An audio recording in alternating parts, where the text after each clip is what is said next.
Les animaux malades de la peste de Jean de La Fontaine.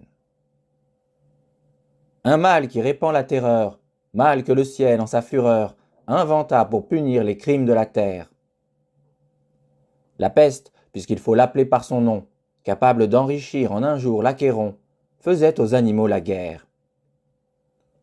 Ils ne mouraient pas tous, mais tous étaient frappés. On n'en voyait point d'occupés à chercher le soutien d'une mourante vie. Nul mets n'excitait leur envie, ni loup, ni renard n'épiaient la douce et l'innocente proie.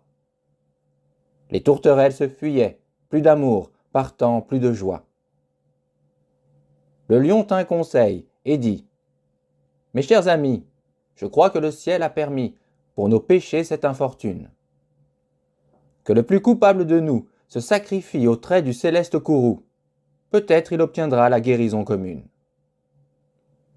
L'histoire nous apprend qu'en de tels accidents, on fait de pareils dévouements.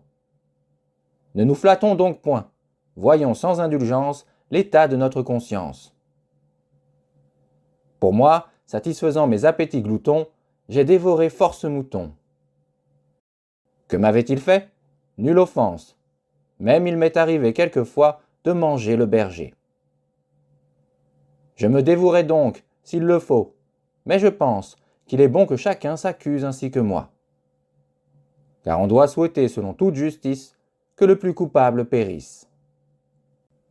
Sire, dit le renard, vous êtes trop bon roi. Vos scrupules vous font voir trop de délicatesse.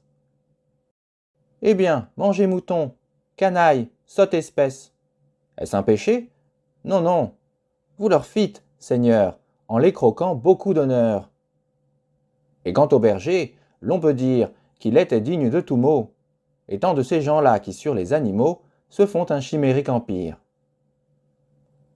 Ainsi dit le renard, et flatteur d'applaudir. On n'osa trop approfondir, du tigre, ni de l'ours, ni des autres puissances, les moins pardonnables offenses.